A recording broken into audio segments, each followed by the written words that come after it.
So where it starts off as dance lessons during midlife crisis turns into much more. That's basically the story of Shall We Dance? In 1996, the Japanese version was made, and then 2004 was remade. I'm John Chang with Dan Edmonds. Good evening. So the thing that came up for me was this idea that what is it about like different songs and movies that we sometimes develop a really personal connection. We talked about that one woman who, like, when she watched Showgirls, it was just had such meaning for her that she was talking about how it basically changed her life and stuff. And it's funny how, from our perspective, it was like a campy kind of movie that we kind of discussed and the merits and stuff like that. But I think it's interesting how, just different times, these works of art like kind of can have a meaning, much more to an individual person than anybody ever intended. Yeah, I mean, absolutely. I think as well the sound. It's funny when you picked up on the soundtrack, because often that can really sort of make or break, especially a dance-based sort of movie. Yeah. I mean, immediately think of Dirty Dancing when we did that not too long ago. I mean, everybody knows that song, or Pulp Fiction. Mm-hmm. Various other sequences like that. But yeah, I think what really solidifies a lot of these movies in our memory is often the unexpected plot turns or the unexpected relationships that are in them, as well as what the general kind of either hero's journey or the usual kind of tropes. And I mean, Dirty Dancing is quite interesting in lots of ways. In the sort of subject matter that it covers. I would say, likewise, this is quite interesting. Shall We Dance? In that it looks, I think it's a very interesting look at Japanese culture, much more so than the remake, but which doesn't have that same kind of background. But it's a very kind of quirky movie in lots of ways, very much funnier movie than you might imagine as well, having not gone into it knowing much about it. Yeah, I think this was definitely a movie that spoke to, the culture. And it was, I think, in the sense that, like, it basically, as, we talked about with different movies that it's a mirror, right? It's a reflection of ourselves. And at the same time, it does it in such a fun way that, you're laughing, and then, moments like kind of almost crying, stuff like that. With the, like you said, these, lovable characters that, really just, they stand out. We'll definitely go more into it. And I think, because of that resonance, because of that ability to kind of really capture people's attention, but also, do it in such a fun way that it just really then, it'll speak to people who, like, basically, that are wanting to, find ways to express themselves, or, I think it's like a pretty universal idea that it's something that, like, speaks to the fact that, like, different times we all have these inhibitions and stuff like that. And it's something that, like, is both universal, and yet I think, even though, like, it's a movie about dance and stuff, it's something that will, I think, appeal to somebody who's even thinking about dancing. Because, I'll be honest, like, for me, it spoke to me at a time when I was kind of in this kind of almost, I wouldn't say midlife crisis, but it was a time where I was kind of feeling a little bit, aimless, a little bit lost and stuff like that. And, for what reason, like, just this idea of, dancing kind of came into my life and stuff like that. And watching this movie, I think, really inspired me to kind of go more to dance. And then ultimately, it's a whole other discussion we won't get too much into, but it just basically, started me on my journey and stuff like that. And I think that's sometimes what it is with some of these movies, that it could just inspire you to kind of to do something, to kind of, venture into uncharted waters for yourself and stuff. Yeah, and I would say, I mean, that's really interesting that did you start sort of dancing as a result of watching this movie then? Or was it just something that you were thinking about doing at the time? Yeah, it was just something that, like, started to catch my attention more, because at the time I was really into this martial art called Aikido, coincidentally, which is, Japanese, martial art that's relatively new. It was, founded in about the 60s and stuff. And one of the senseis that I saw on, like, I think in a video, just, the way his movements were, I was thinking, like, wow, so much like dance and everything like that. And that kind of just was always in the back of my mind. And then, like just being like a like newly single guy, kind of had been divorced and all that kind of stuff. I was looking at activities that were social, and there's this kind of dance club, coincidentally in Washington D.C. that was really just a unique experience because like unlike the movie where it was pretty much adults and stuff, that one was pretty much all ages, because you had like kids all the way out to like elderly and stuff like that. And I think like kind of the two together, kind of where between like this movie kind of planting the seed of the idea, and then me like kind of pursuing it and looking it up and stuff like that, finding what events were in the area. It just kind of led me on this journey that ultimately became this other deeper quote unquote journey where it went from this, which was swing dancing, to Argentine tango, which is like a whole other discussion that maybe at some point when we do a remake of a tango movie, I'll kind of get to that discussion and stuff. That's right.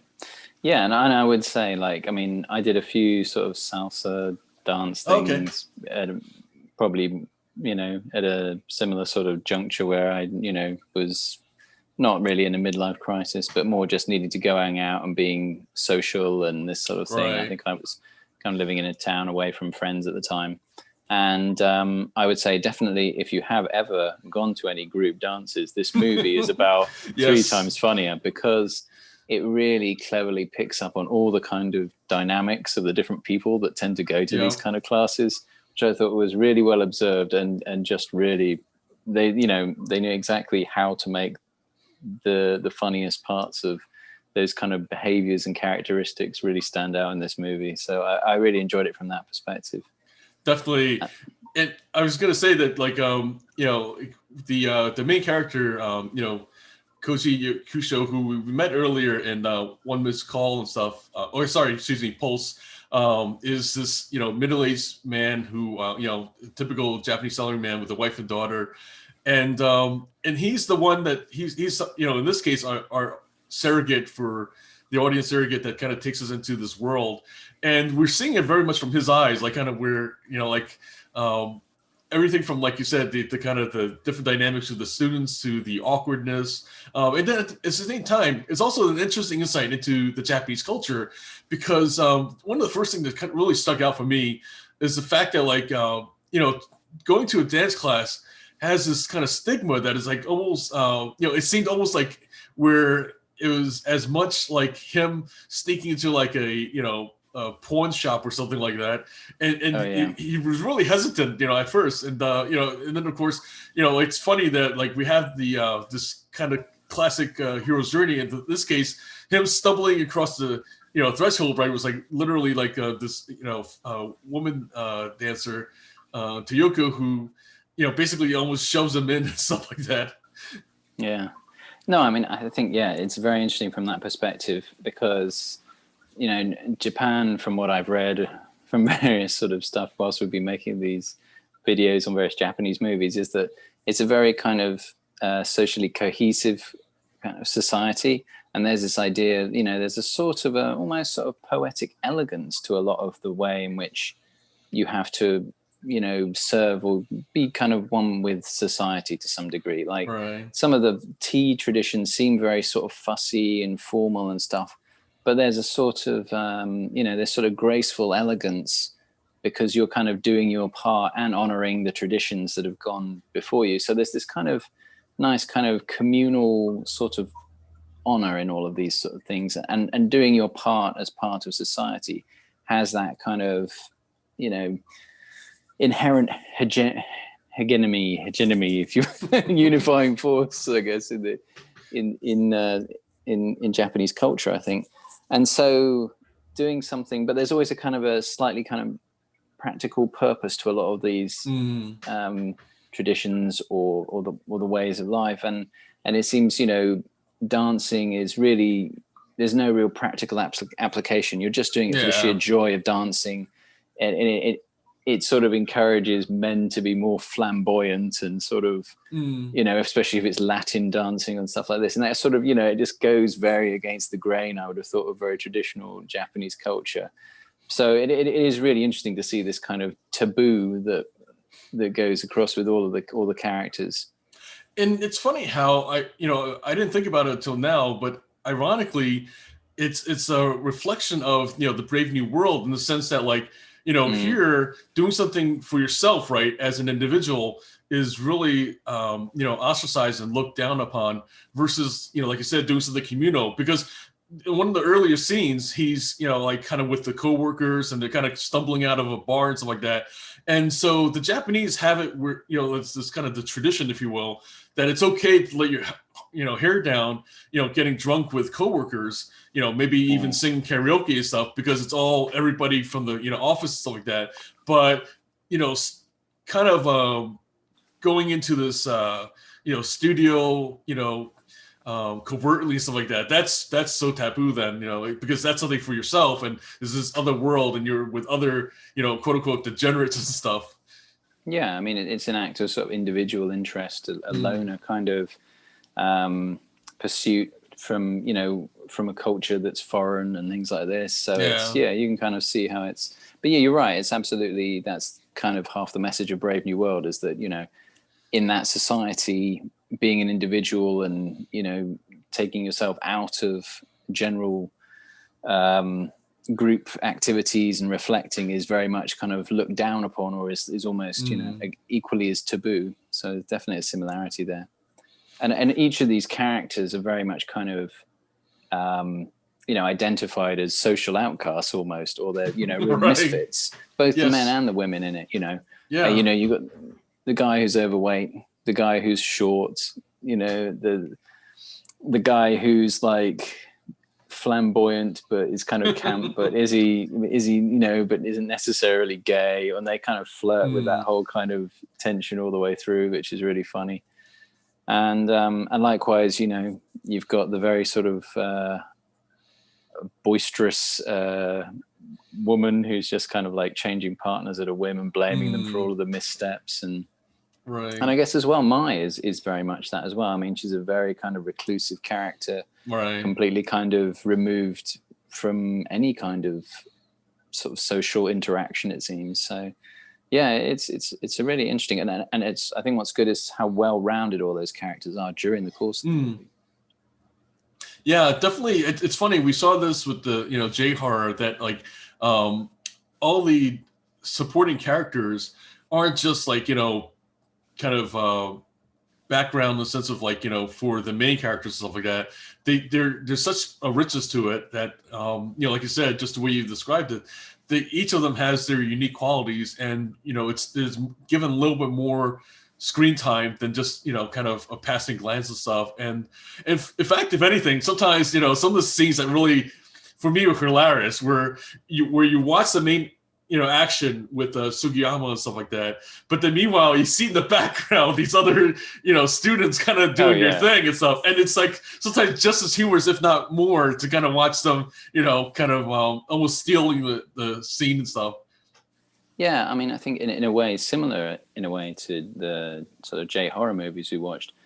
They don't call attention to the Mm, things that are interesting in the picture. They just sort of are going on in the background. In J horror, it can be like you can catch a glimpse of something that's scary in the background. In this one, it's just like you're just catching glimpses of something funny that's happening, or yeah. you're sort of even through relatively minor characters, I guess, like the overweight character. He's they're so painfully awkward at the beginning, and they're just so bad at dancing. I mean, and then when I think what's funny is that when he starts to come out of his shell more and be Hmm. more flamboyant, it's almost as funny. But just to see that kind of visual kind of progression of his Mm. character and his confidence, but it just makes him sweat more and makes him more repulsive to the woman.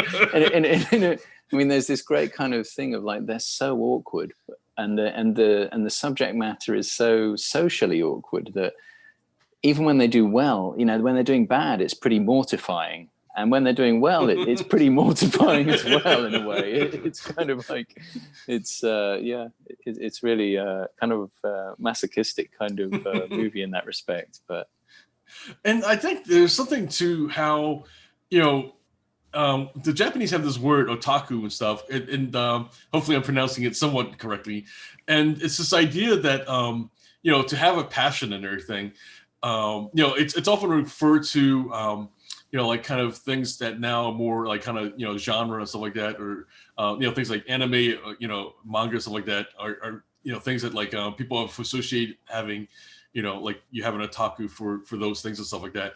But to me, the word is more about the fact that like, discovering something that like, where you're so, almost like what we kind of call fanatic or fan and stuff like that.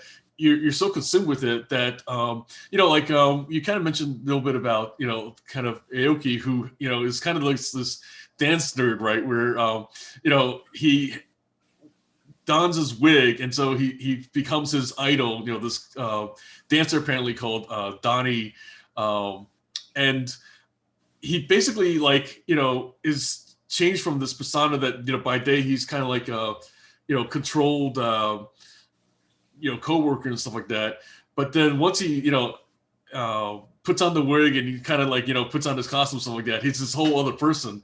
And meanwhile, like it's this kind of alter ego, like where he's like just basically able to kind of transform himself and just unleash this kind of inner being and stuff like that. And I think that's what's kind of interesting about sometimes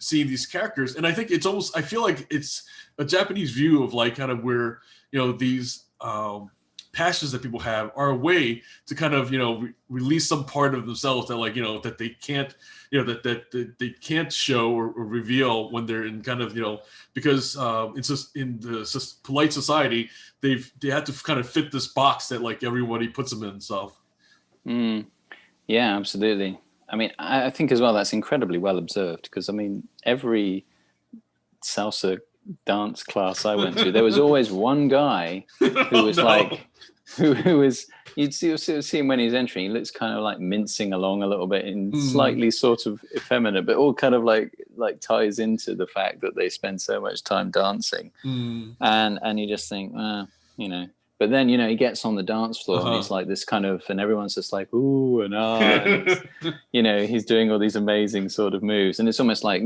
that's the part of their life they live for, and I think it really captured that well. Yeah, I mean, the Aoki character is just so funny. Like what did you think of like where in the office you see him like squaring these corners? Yes. Well, that's exactly what I kind of see with these, these particular people. You'll see them come in and there's just this sort of slightly too graceful movement as they walk in between crowds and things, and you're just like, what's going on there? So these things is not like the others. Yeah. So I thought that was, and just the fact that he has to wear a wig, was just like really, really funny. So yeah, I really enjoyed that, and just the general sort of level of, that there's this thing of you can be so kind of stiff and awkward and bad at dancing, but there's also this thing that where you can almost express yourself too much and too badly, and it's equally as bad. And I think they did a lot of that very well in the movie. There was just such close attention paid to the physicality of a lot of it, in so much as you had this contrast of these really funny characters with their physical comedy, but also you saw a much more subtle and quite convincing progression for Sugiyama. He goes from someone who's stepping on toes to someone who's really graceful by the end of it. And that is made only more obvious by watching the remake, but we'll get into that later. But yeah. So, and I don't know if it's also a kind of a trope of Japanese movies where it seems like women who are more otaku based or more into sort of things tend to be kind of cold and removed and emotionless. That's an interesting question. Yeah.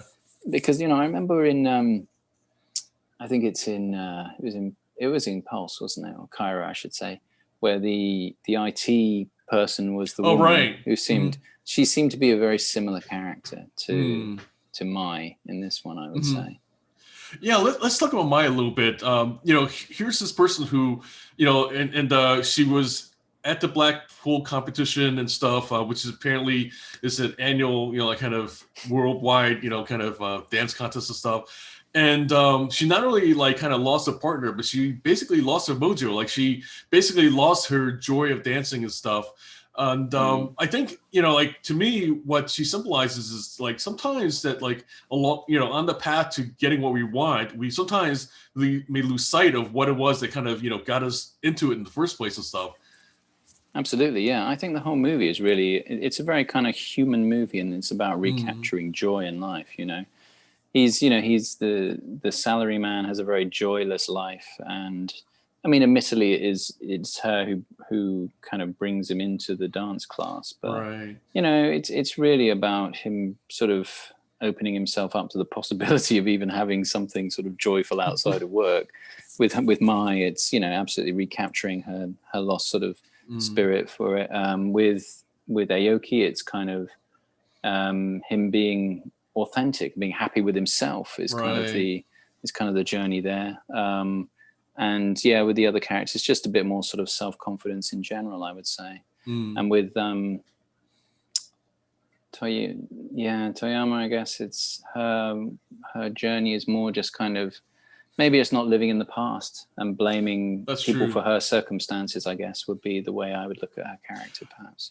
Yeah, it seems like for her, losing her husband, like kind of basically made it where she, like no other man was going to be good enough. And so Exactly, until, yeah. like she realized, like there's these other men have something to offer and stuff. And it kind of, she really resisted it. Like at first, like she had this one dance partner who then, what's interesting enough, like, wasn't who she partnered with and stuff. And I'm not sure, like, it was never really explained what happened there.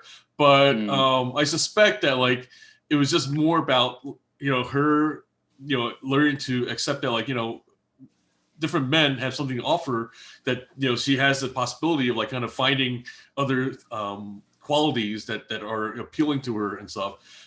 In fact, it was something that her daughter said, when she was in the hospital, about like, like, oh, kind of, to Sugiyama, that, oh, your elegance kind of reminded her of, her, kind of dead husband and stuff. Absolutely, yeah. And that's the kind of backstory that you got with all the characters. You found out about a little bit about all of their histories, Right. Which really sort of made them all kind of well-rounded movies, and made you feel, just as you were laughing at them, you were also feeling quite sorry for them in their own particular kind of way, which was a really, really interesting way of developing all of them. I think as well, what I really appreciated about this movie was that most going back to the 30s, just about any movie about two people dancing ends up as a kind of a romance, and they kind of fall in love by the end of it. And I think what was clever about this was it went to great pains to make a lot of the relationships quite ambiguous, in that there was never really any real resolution for Sugiyama and Mai, or with his wife, really. There was always, he came to a kind of resolution about it, but you didn't really get there was no real clear romance there. No. And likewise, with Aoki didn't find his perfect partner, and it was, and that's what I liked about the fact that there was, much like a dance, people were changing their relationships throughout the movie to each other, and that kind of kept you focused much more on the actual dancing in it. I would say that the dancing actually, the way it evolves and progresses through sort of funny bits to serious bits to quite sort of heartwarming parts all the way through the movie, but it didn't kind of fall into that kind of normal trope of it becoming like a necessarily romantic movie, I would say. Yeah, I think I'll just kind of quickly mention though that, like, it's interesting that there's actually a 1937 movie called Shall We Dance and stuff, with Yes. Ginger Rogers first there, and it actually, like you said, follows the traditional trope of kind of the dancers falling in love and stuff like that, and then that's that is very much the typical dance movie and everything, and like you said, here's a movie that not only has no relation to that, it also really just it just goes 180 from it and stuff. If anything too, besides kind of the leaving it ambiguous, I think it's kind of dealing more with like kind of real more substantive kind of things and stuff, because what I kind of was also thinking about was that, like, initially what drew Sugiyama, like kind of was seeing this woman in the window and stuff, and she had this appeal, and it seemed like that on the surface that he was following kind of his lust, stuff like that. But in reality, like somebody kind of pointed out that, like, often it's actually finding somebody with a common pain is what really draws us to stuff. We just don't realize it. It's usually a more subconscious level. And I think that's the thing that like they only realize over time as they got to know each other and stuff like that, that they both had like like we talked about earlier, that they kind of lost a little bit of their joy of life and stuff, to each to their own degree in their own way. And then it was only through over time that we're, like he's literally becoming more and more obsessed with dance and stuff like that, that he discovered this joy in dance. And then, because, Mai sees this, she actually like rediscovers her own joy in the dance as well. Yeah. And I would say there's a similarity in both of those characters in that you get the impression that Sugiyama, being sort of tall and handsome, hasn't really had to, struggle too much to become a successful businessman. It seems like a lot of that has come quite easily to him. So now you've got him in a situation where he's almost completely hopeless. And that's what really sort of throws him. Obviously he's the sort of guy who everything has come quite easily for. So that's kind of a... and likewise, I guess Mai is a kind of a character who's obviously has a natural ability for dancing and can kind of just, do that. So you've got these two characters who've, really had to sort of deal with quite sort of falls from grace in their own sort of ways at different times of life, I guess. So, that's a really great point, though, that sometimes we have these natural, features or attributes that maybe paves the road for some ways or some things and stuff.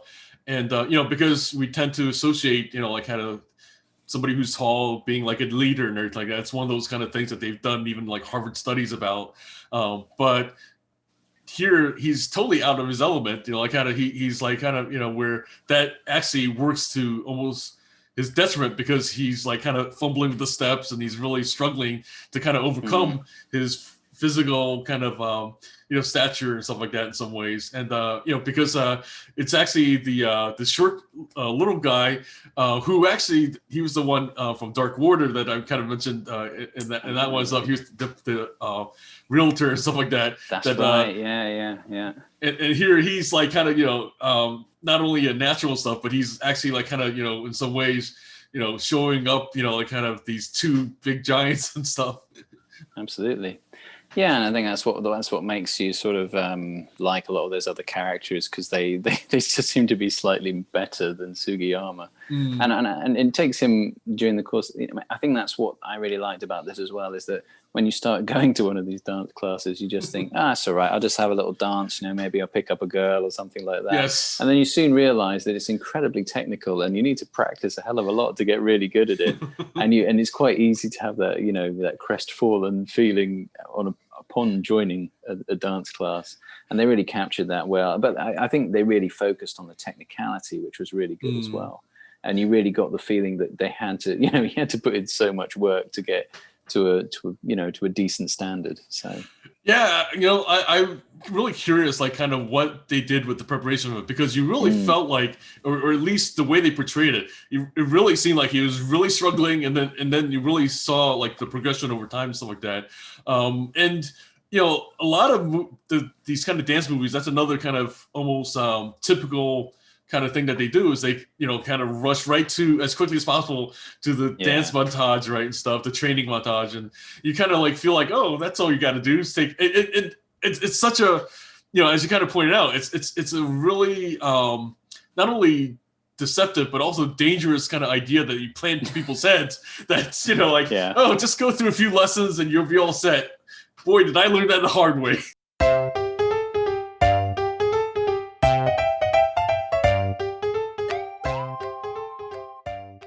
Movies, that's another kind of almost typical kind of thing that they do, is they kind of rush right to as quickly as possible to the dance montage, right, and stuff, the training montage, and you kind of like feel like, oh, that's all you got to do is take it. It's such a, as you kind of pointed out, it's a really not only deceptive but also dangerous kind of idea that you plant into people's heads. That's oh, just go through a few lessons and you'll be all set.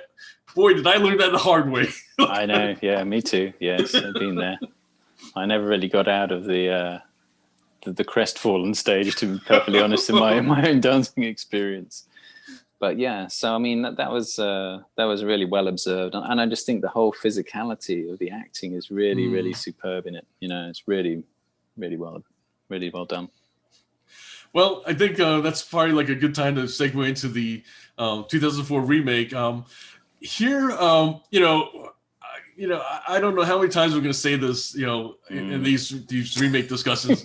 But once again, we have the MTV effect where you have Richard Gere as the businessman and stuff, Jennifer Lopez as the dance teacher, and Susan Sarandon as the wife. Come on, Yeah. like kind of. I mean, what we're supposed to believe, in theory, is that Richard Gere is this kind of like mild-mannered businessman. I mean, this is the same guy who's this mogul, right, and Pretty Woman that like basically, like kind of not only swept the feet off of the hooker with hard to go, but basically, the whole country and stuff like that. And here he's supposed to like kind of this withdrawn kind of, business guy and stuff like that.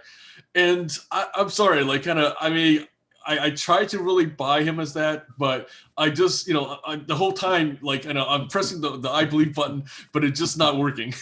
No, I mean, everyone was far too attractive. There was none of the sort of physical insecurity of the people going there that was sort of accurately portrayed in the original.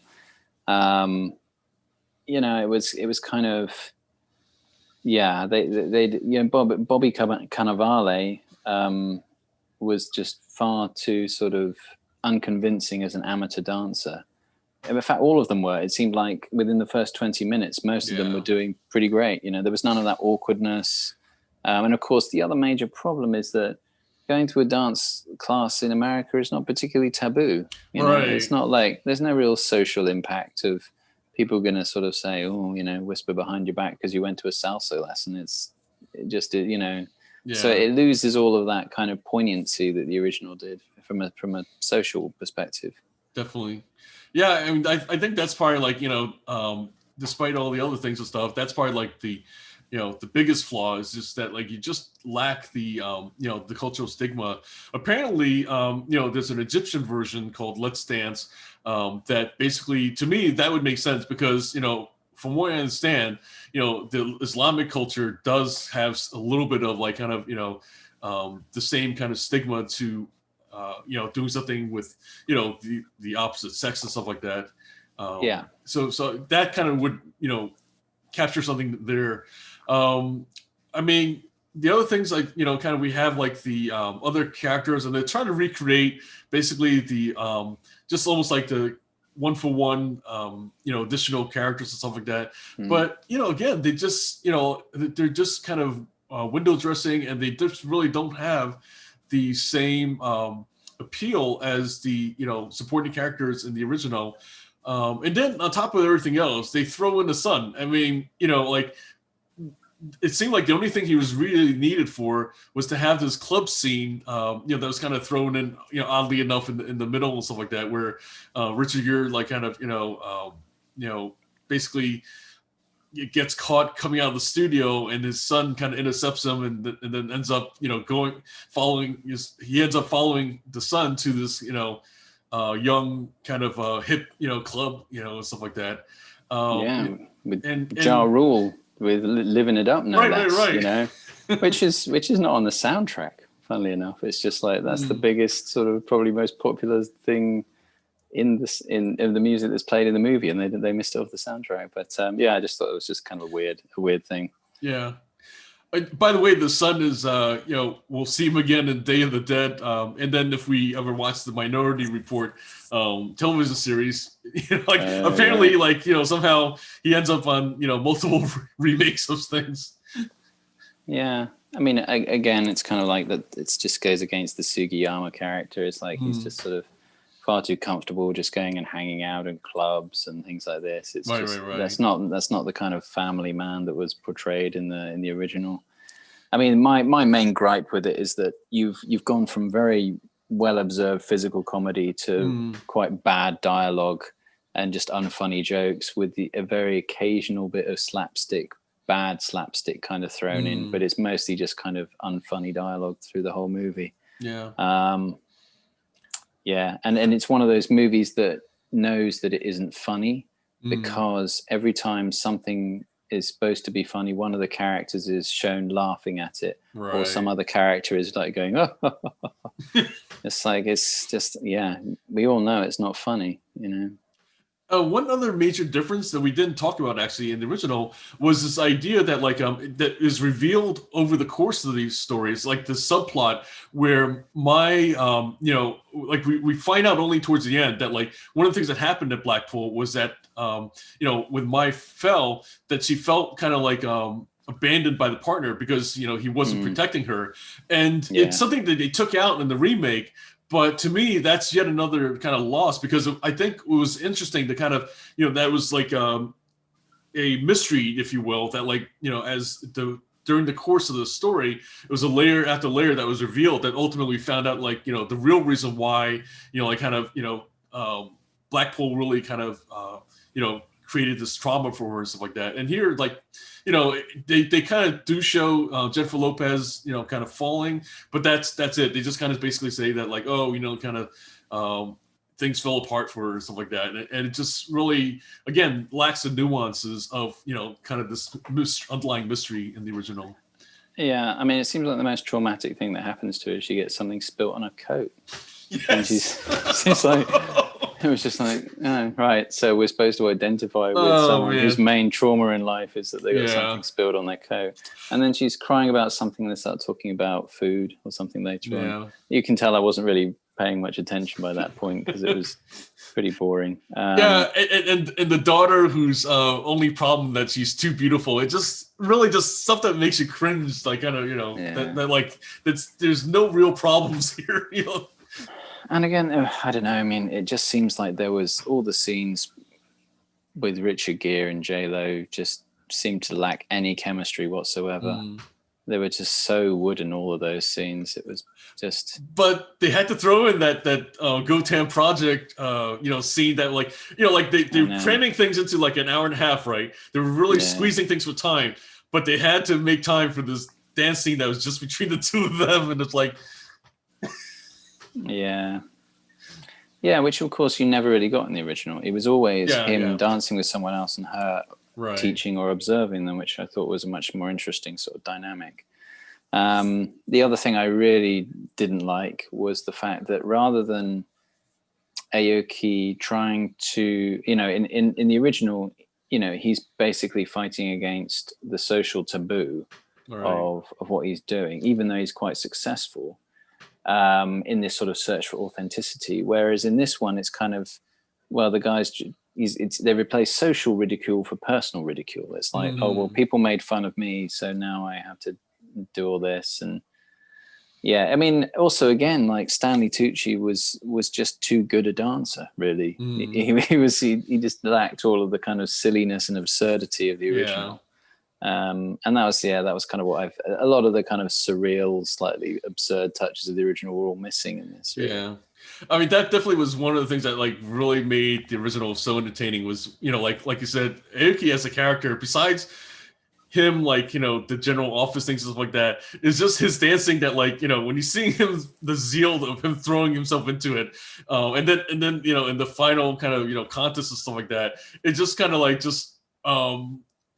it almost kind of makes you in some ways incredulous that of how is this person real, because he seemed like almost like a cartoon character in some Oh yeah, ways. totally. Yeah, yeah. No, I mean, yeah. In this one, he was, he just seemed you didn't really feel particularly sorry for him because he No, wasn't no. bad enough, At and also he just wasn't simply as funny. So, yeah. There was also the other thing the other thing I noticed in the remake was there seemed to be a lot more internal dialogue from Huh. Richard Gere. Oh I mean, right, yeah. I don't know. It's difficult. It's always difficult to remember when I watched a movie with subtitles whether it was internal dialogue because I was just paying attention Right. to reading it. But it just seemed like there was more kind of exposition Oh internally yeah. from his perspective than there was in the original. Yeah, definitely. Like in the original, there was none of that. We just basically see him going about his day. I remember like more than one scene where he's just basically all it is. It's just him riding his bike to the station or back and stuff. And I felt like that was more like this kind of giving us like these moments. We're just seeing him, like kind of in some ways, like just the way he was riding his bike. That like earlier on, he's just kind of like almost like trudging along, and then like as he's starting really getting to dancing, you see him like the way he's riding his bike. There's kind of almost more life to it and stuff. Yeah. And I felt like that was like enough commentary, in the original that, or to them that was enough commentary. Whereas, like in the remake, they had to have Richard Gere making these philosophical observations and stuff. It was like kind of that was the way they compensated. Yeah, just like, come on. I mean, that was like we talked about this before. It's like his life was portrayed in the original as a series of kind of loops that he gets kind of trapped in, more or less. Right. And they don't do anything to try and get you to explain what's going through his head. It's all just visual. You just see him going through the motions of his day, and then you gradually see how his day gets interrupted by all these other things that happen, which is a really nice way of sort of breaking up that rhythm. But yeah, in this one, it just had Richard Gere sort of waxing philosophical about various other things. So yeah. So yeah, I mean, I don't know. I don't feel there was any kind of tension between J-Lo and Richard Gere in any of those scenes either. It just all felt very kind of thrown together. I felt like they tried to do it by like the basically him asking her to, like, that's one thing they did repeat. Well, actually, one of the many things they repeated was basically kind of Richard Gere's asking her to dinner and stuff like that. And, they basically use the same line that like, oh, I don't like socialize with students and everything. And, I think that was their kind of token tension, item and stuff. I mean, I'll be honest with you, that frosty scene between J-Lo and Richard Gere was about the most convincing scene in the whole movie. It was like them actually getting on was the bit I didn't believe. I was like, yeah, they should have just done them just as really, really frosty, and then, I don't know, have them sort of dancing together in. But yeah. I almost felt like there was a bit of like tension between the detective, who's, by the way, played by Richard Jenkins, who we've seen in Kong Skull Island, and we'll see him again in Let Me In and stuff, and Susan Sarandon. I mean, kind of there's certain moments where the detective and the wife, like, kind of almost seem like these a little bit of tension that was kind of happening. I felt. Yeah, I think that was because having like a stay-at-home mother, wife of salary man who just does all the cooking and cleaning just wouldn't wash well with US audiences, so they had to give her a bit more agency to make that the demographic they were trying to. So that's why I think they flashed that character out a bit more.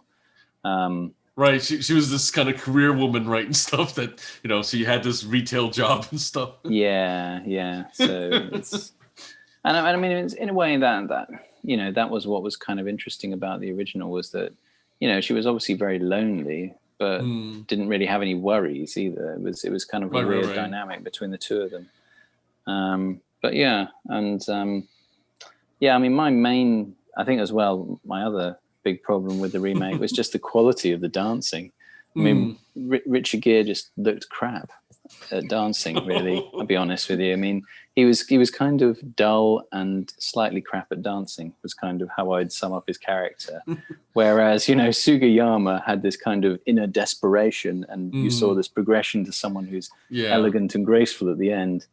And I mean, that final scene where they're dancing around, Bobby Cannavale is just putting him to shame. He looks like about 10 times more graceful than Richard Gere, which is not really what you're supposed to be doing with the story. No. I suppose he's supposed to be like the centerpiece. But yeah, that was what I mean. And I should say, like, my grandparents were big ballroom dancers. Oh. And they entered lots of competitions and things like this. So I've watched a lot of real Fred Astaire and things like this over the years, and I was not terribly impressed by Richard Gere's moves.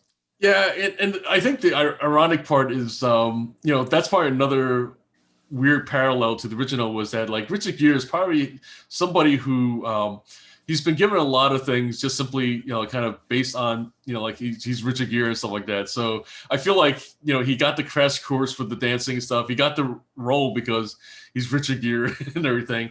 I think that's probably a little bit of like kind of where like Sugiyama maybe different times had different things handed to him just because he's like this tall, handsome leading man kind of look and stuff like that. I feel like kind of maybe that's another parallel. Not to say that like it's really says much about kind of Richard Gere. I do believe that he's a really good actor. That like he's had many roles over the years. That like he's really he's not just a pretty face, I guess, to but at the same time, though, I think in this case, he was just basically, like kind of just glided through and with the few lessons and stuff, and that's pretty much what they kind of rested on, I think. I think so, yeah, because it didn't. Yeah, I get the impression they put a huge amount more work into that progression than they did in this remake. Yeah.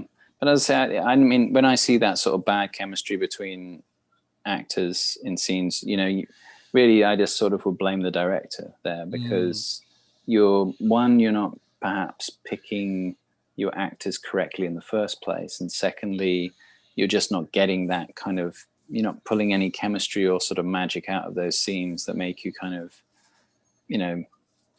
lean into that tension more. So, yeah. Yeah, I think what's called. By the way, kind of weird kind of coincidences. The director was actually born in Blackpool and stuff. So I'm wondering. Really? So I'm wondering if he was actually like had like kind of more direct experience and stuff. But I don't know. It didn't really seem to carry over though. I mean, for me, that was actually one of the weirdest things about all of it, because coming from England, Blackpool is kind of just like a slightly dodgy seaside resort town. Right. And of course, it has the ballroom dancing, but it's not like something, the way they make it out in these movies, you see Maya looking at the window going, Blackpool, like this. Right, and I'm just thinking, well, that's kind of, like Jersey City in the States or something. There's nothing really tremendously amazing. Oh, I suppose, Jersey City does have a lot of great shops to go to, and sorry, people from Jersey City, I guess. I don't know. But I mean, even Atlantic City is really, not much to look at, away from the boardwalk and stuff. Actually, but it has association with, the Miss America contest, right? Stuff. So I think, I think sometimes these places, have, this reputation and this kind of significance based on like this once a year thing and stuff. Yeah, so it was, and then what was so ridiculous about the remake was J-Lo goes off to learn Latin dancing in Blackpool. That was the most ridiculous thing for me. So, right, most of the people in the movie danced about 10 times better than your average salsa dance class in Blackpool, I'm guessing, and yet she moves to Blackpool. So yeah, that was a bit weird, but yeah. Fun times. I mean, I'm quite interested to go to the Winter Gardens in Blackpool just to see what's going on there. I didn't realize it was such a big deal. And that's the thing, is like they make it out to be this huge sort of worldwide event, and it's like, I'd never heard of it, and I've lived in England, the huge part of my life. So, yeah. Yeah, that's one thing that I have to admit that like is a somewhat realistic of that. Again, like there's these kind of subculture, right? Like the ballroom kind of world. Like I had gone out with a girl, what's called briefly, that she was really into ballroom and everything like that, and they're really serious about like kind of the levels thing. I mean, they kind of touch on it only a little bit in both movies and stuff, but it's kind of like where the one line where I think even J-Lo repeats it a little bit about like kind of, I take my dancing seriously and stuff. I actually had, not the girl I went out with, but another girl like kind of say that to me and stuff. And I think that's something about like that. It's interesting that like, these folks, they're, like kind of, they're really into it. And then, we're not even talking about otaku, but like, it's kind of like this idea that, how committed are you? And then where, like kind of where are you willing to kind of climb up on this kind of, alternate social ladder, because we have this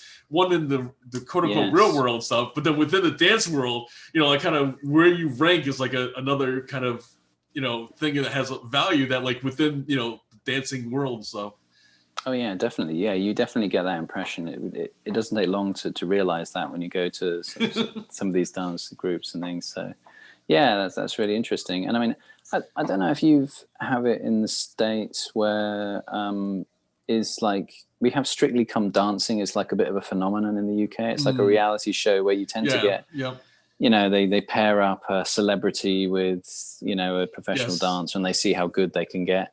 So that's kind of a Yeah, it's similar sort of thing. Here it's called Dancing with the Stars, and I That's literally right. I can't Yeah, tell yeah. you the number of times when I would tell people about oh, I dance tango stuff, that they would go, oh, like Dancing with the Stars, and there's no connection, because the Dancing with the Stars is all about performance and stuff, and then the in Argentine tango it's all about the social dance, which to a degree, like, people like, there's teachers, what's called, people who, like, they teach professionally, and then they perform to do that stuff. But that's something that, like, it's an interesting weird thing that, like, one day I'd like to see a dance movie where there is no competition. It's not like kind of all about, like, that like where they have to win some kind of contest and stuff. But anyways, that is something that, like, it's a weird concept to people, that, like, you dance just for the joy of it, like, kind of, which we kind of talk about in this these movies and stuff, but yet it's just kind of like lost, I guess, in the middle of all this. Well, it does make me wonder if that's kind of like the reason why Strictly Come Dancing and Dancing with the Stars are such sort of phenomena in terms of TV shows, because it's it's this alternate, like you said, social kind of ladder, and it's very technical, but it's not in any kind of money making or practical sort of sense. It's literally just for the joy of it, or how good you can be at expressing this sort of this artistic form. Yeah, I guess like, kind of for some of the stars, it's like kind of this. I'm trying to think of the thing, but it's like the reality shows, right? Where basically they're rejuvenating their career, because they've kind of some degree, like, fallen to the wayside and kind of been forgotten. So it's like a way to kind of get onto the screens again. It's funny, yeah. Like a man might have a midlife crisis, they have a mid-career crisis, so they go into reality Right. TV, right? Yeah, and it represents a new kind of TV-based sort of pecking order ladder that they can climb onto, rather than the hard work of the movie or the mainstream TV, I guess.